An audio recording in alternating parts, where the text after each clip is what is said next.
On this special edition of Interlace, the Professional and the Student, our subject is the Black Newswoman. And we have a very outstanding professional indeed with us in this edition. That's Miss Jackie Hayward of WAGA-TV in Atlanta, Georgia. Jackie is the first black news anchor woman in the South, and she's very proud of that, and we are too. Jackie's a graduate of Howard University, where she studied Spanish and sociology. In the summer of 1970, Jackie was a special student in the Columbia University's Graduate School of Journalism program for minority students, where they were studying broadcast journalism. And as a result of her work at Columbia University, she was hired in September of '70 at WAGA-TV and has been there and doing an outstanding job ever since. Jackie, it's nice to have you with us in this program. To ask questions of Jackie, we have first a representative of a women's lib type organization, which is known as Women's Oppression Must End Now, better known as W.O.M.E.N, and that's Vicki Webb. Vicki, nice to have you with us. And also to ask questions of Jackie is Miss Carol King. Carol King represents the Black Students Union. She is going to be representing the BSU. Both of these girls are senior students majoring in the School of Journalism. Carol, you want to lead off with the first question? Ms. Hayward, would you consider your position as an anchor woman for a network TV news program as an accomplishment for women in broadcasting or for blacks in broadcasting? Well, maybe in order to answer that question, maybe I better go back to some personal feelings. I feel that when people see me, they see me as first a black, and then secondly as a female journalist. I'm not too happy about those adjectives or modifiers, but those aren't my problems. Those are the other people's problems. I'm proud to be black, and I feel that I should be judged on the merits of being a good journalist, not by my color or my sex. So it's very difficult for me to say whether I would want to be looked upon as a black journalist or a female journalist in terms of accomplishments. I feel that it's nothing to be very proud of, to be living in 1971 and to be able to say that you are the first black female newsman or anchorman on the air. I think it's very disgusting, and I think that it only points out the type of times we're living in, the prejudices and the discriminations that have been against black people. I don't feel that I have obtained that so-called honor, as some people might look at it, because I'm so great.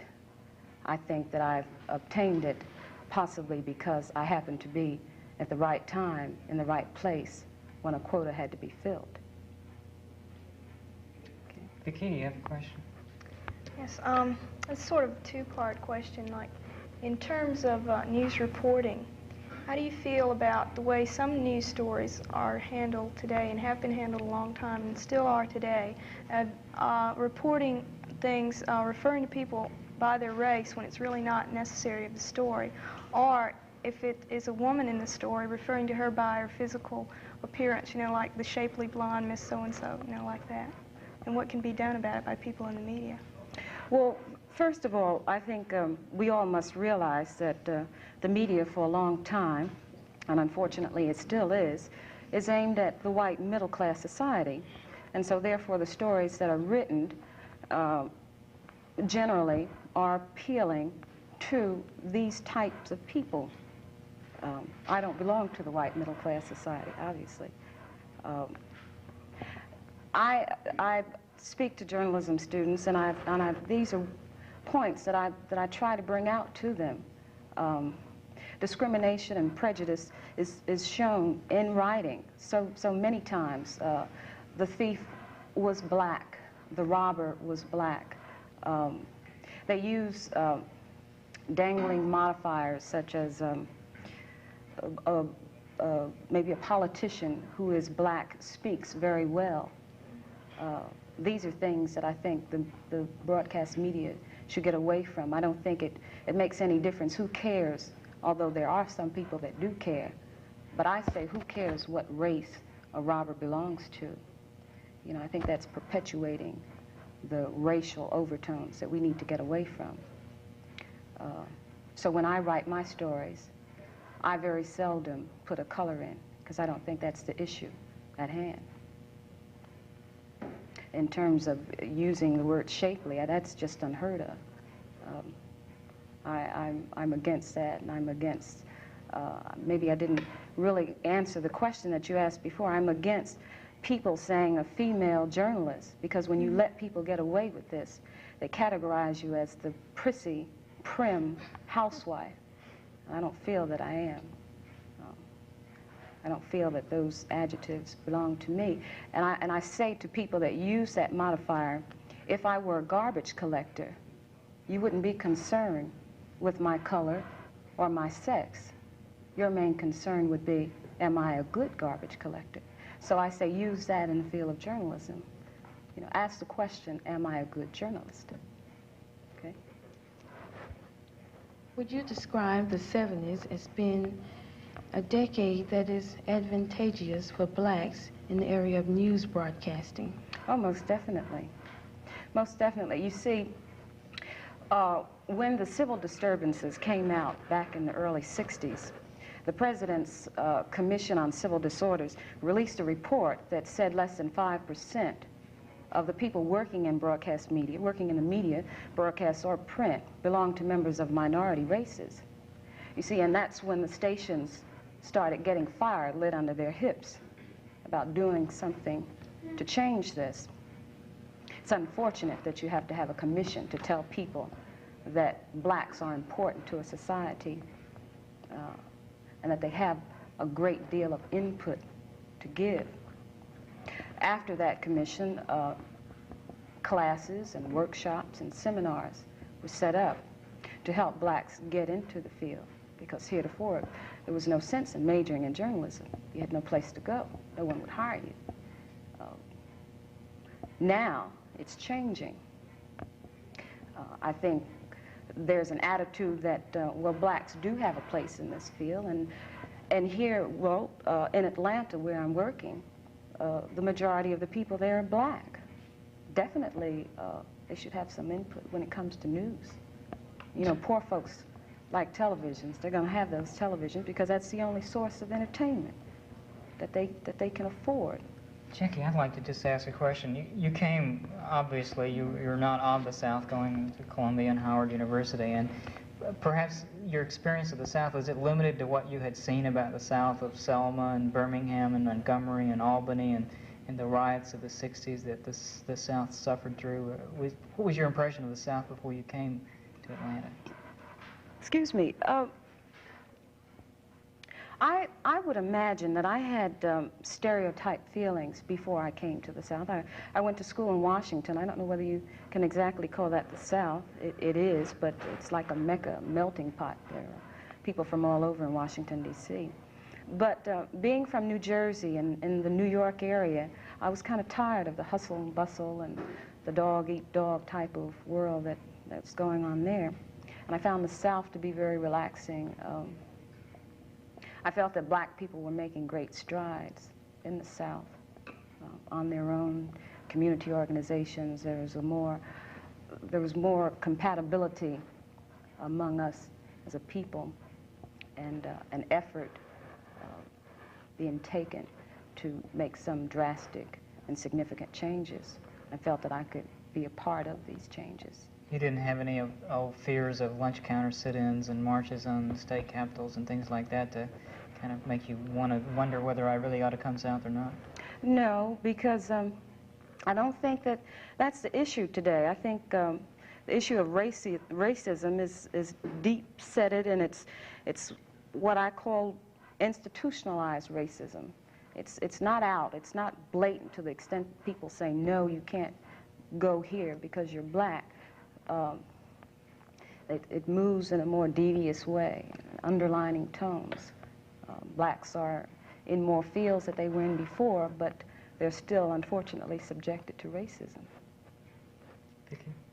So would some women in the media have written, and I suppose it's just as prevalent in the broadcast as it is in the written media, that when a woman breaks into the media, that she has to start out covering stories like human interest, and then there'll be a syndrome called like the Our Girl syndrome, you know. That's Our only girl if she meets lets people such place and her such there. famous person. If you let if you agree to do these types of stories, then you'll be doing them. You'll go to fashion shows, and you'll go to the department stores to find out what the newest styles are, and you'll go do beauty parlor, I don't know, stories, if that's what if you let people place you in that category, if you accept it. I just refuse to do. But you believe today, if you're forceful enough in your job, that you can overcome this? Yeah, I think so. And I'm not saying that those aren't good stories, because women are interested in the new styles and the what other women are wearing, but it's not for me as a journalist. I just don't feel. I feel that there's some other things that that are of interest to me, that I can use whatever talent I have, and not going to fashion shows, and Mabel's cookbook. Right. To go back to my question just before, do you feel that this increased popularity of blacks in the news broadcasting area, do you think this is a permanent fixture in the TV lineup, or is it just a tokenized trend? Tokenized trend is... I think that there is a lot of tokenism today. Obviously, anybody, in their right mind that has any kind of common sense can see that there is tokenism. I'm not saying that it's not in broadcast journalism. It's definitely there. But I hope, and I'm not going to commit myself one way or another, but I hope that I'm being advanced on my merits. I'm not too sure right now, and I really wouldn't want to say, but this is the way I'd like to be. But as I said before, some people won't admit it. These are personal feelings. I can't speak for the station. I'm only speaking for Jackie Hayward. I feel that there are quotas, there are needs that have to be satisfied, and those needs are the needs of black people, and blacks are being placed in strategic positions to satisfy these needs. It might be a twofold thing. Maybe it's probably tokenism too, but I hope it's on merit. Or do you worry, like, say today is blacks and probably next week they'll say, let's jump on the American Indian wagon. He's been oppressed a long time. Most definitely. I think Indians should be in broadcast media. I'm not saying that one race needs to be in anymore. I'm not saying that all the whites need to be taken out of broadcast media and have them replaced by blacks. That's stupid. That doesn't make sense. I'm saying that there should be a representation of all races, because broadcast journalism deals with all of the people. When we turn on our television sets, the television doesn't go to, your set doesn't have programs that are just for blacks, and your set doesn't have programs that are just for whites. When we turn on that television, everyone out there sees the same thing. So why not have people from all races working in positions and jobs that are relative to the media, to the masses of people? That's what I'm saying. What difficulty in particular have you found reporting some stories in the South? Have you run into any like racist attitudes in trying Are you kidding? just to report your stories? Yeah, just to Heavens, work at your yes. job? Of course so. They're racists all around. You'd be surprised. Some of your best friends are racist. I don't find it too difficult, really, because I know what the problem is, you see. And there's no doubt in my mind that I'm black. I don't have any problems with that. I wake up in the morning and I look into the mirror and it's obvious. So I know what I am. Unfortunately, some of the racists don't know what they are, but I deal with them in that context. It's a funny thing about a racist. I was telling some students today, the one thing that he doesn't want to perpetuate is the fact that he's your enemy. That's the last thing. That's the last impression that he wants to give you. So he'll come out and he'll say, well, some of my best friends are colored, you see. So he wants you to feel that you have this brotherhood together. So you let him think that. You don't antagonize him. Once you antagonize him, he will clam up. My job is not to solve the problems of the world. You see, I'm a newsman, but I'm not out there to solve Joe's problems and Henry's problems and Mary's problems. I'm out there to get a story. And I don't care if it's the devil I have to interview. If I have to contend with his pitchfork, then I have to work out some kind of way to deal with that. So the main thing is not to try and change this man's attitudes, because he's a racist. It's to get the story. And you get it any way that you can. And if it means being his friend, then you be his friend until you get that story, because that's the important thing. You know, I don't deal on levels of white and black. I don't even let people deal with me on those type of levels when I'm working, because that's not my job. If I wanted to do that, I could have been a sociologist or psychiatrist or something like that. Jackie, do you ever have you found yourself, you've been working now a little more than a year in news at WAGA. Do you ever find yourself in a story where you think maybe, say, some black subject is being oppressed, and you're out there and suddenly you see white-black conflict, and you have any inhibitions about trying to cover a story or being too biased one way or the other? Has this ever arisen? And if it happens to arise, how do you think you're prepared to react to it? Well, I think that's the test of a good journalist. As a white reporter, you would probably come across the same kinds of stories where something was happening and you wanted to become involved. Well, there's an example of, say, police brutality to a young black youth that's been picked up by stealing bread or something. I mean, this is not an uncommon incident in the kind of market you're working on. How would you react to this kind of situation? Well, black people are sensitive people as a group, as a race. So I'm sensitive to the story, but I can't let it be involved in my writing, you know. That's the one thing that you... And it's hard. It's not the easiest thing to do, to see oppression and to turn your back on it. Or you have a tendency to want to do more for one side than you do for the other side. But as I said, you know, my job is to be a journalist, not to solve the problems of the world. I try to get involved in community work, and that's where I can maybe help some of the people that are oppressed and solve some minor problems. But when I'm working for Channel 5, it's not my duty to say you're right and you're wrong. You know, my job is to report both sides, all issues, and let the viewer decide or take a stand on how he feels about it. It's not my job to do that.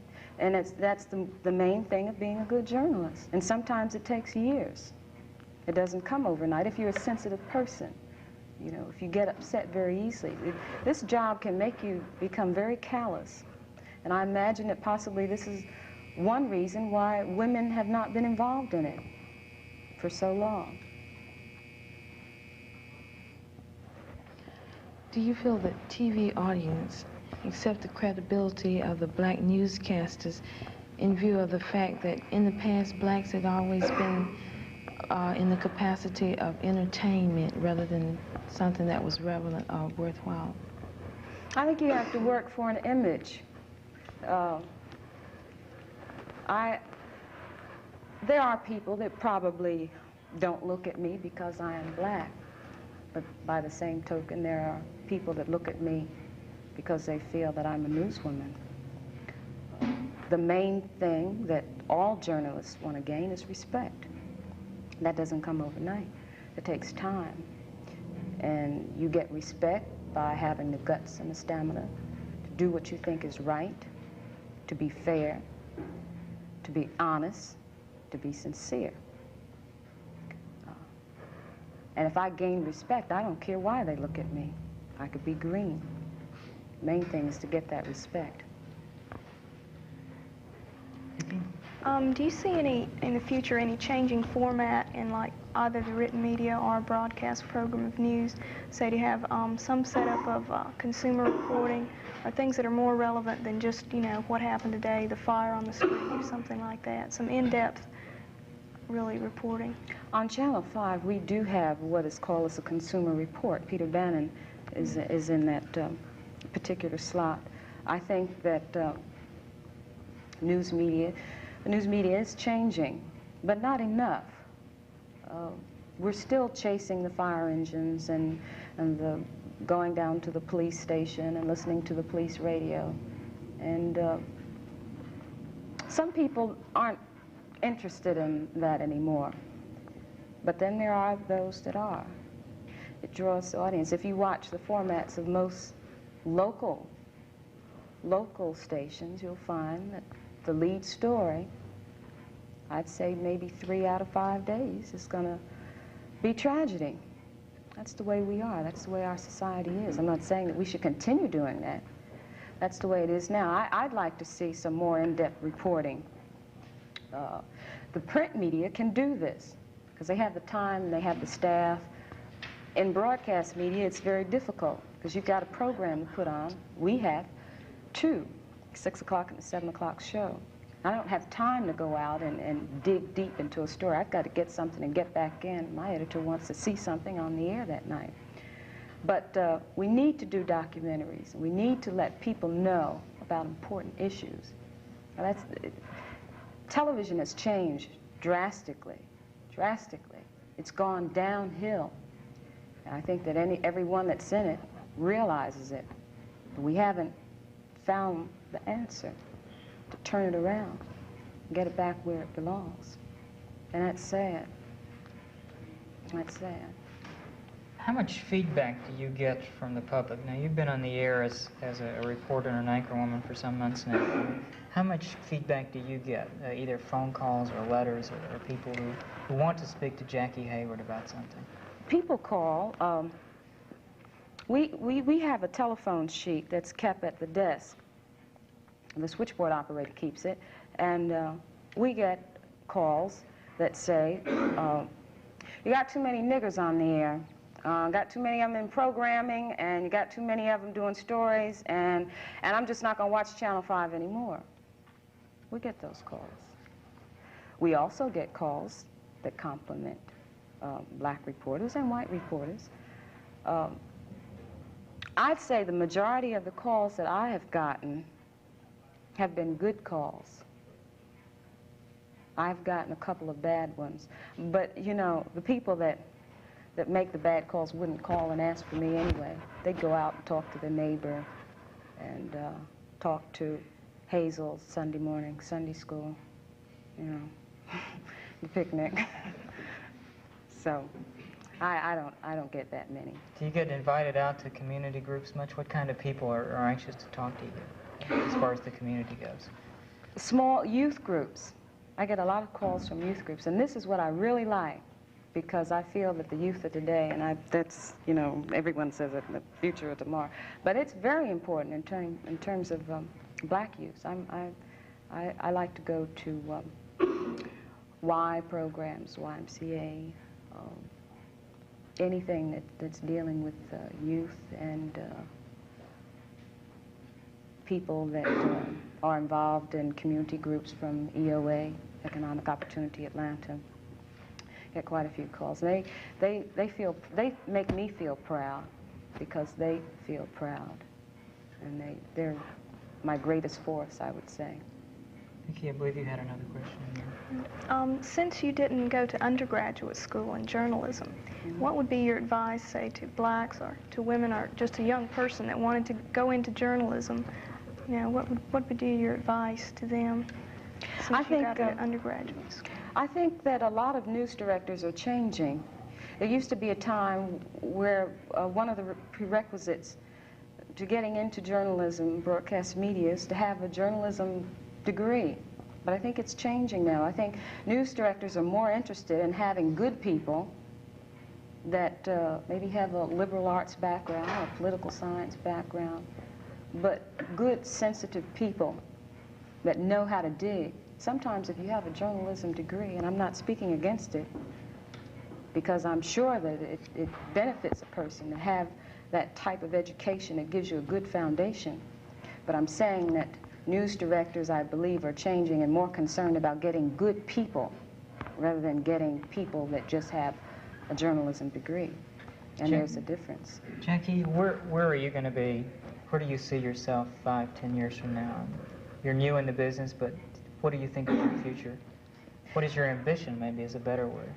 I think all uprising young journalists envision going to the network. That's where you separate the professionals from the unprofessionals, those that can make it and those that can't. So I'd say I'd like to go to the network. Well, when Walter Cronkite needs a replacement, maybe we'll be next in line. Maybe the network will get that pressure. Another question quickly from the panel? I tell you, I have one more that I'd like to throw in. Maybe it seems a little bit unusual, but just in the last census, the city of Atlanta, a metro area of over 1 million people, is now a black city. The majority of the people in Atlanta are black. In a news department in this city, are you going to react differently to Atlanta now that you know that it's a black city and not a white city any longer? I should hope that that possibly they would. I think at 5, I can honestly say that I haven't been there that long, so I don't know how it was before I got there. But I can sincerely say that I think there's an effort on the part of the management to become more involved in things that concern black people.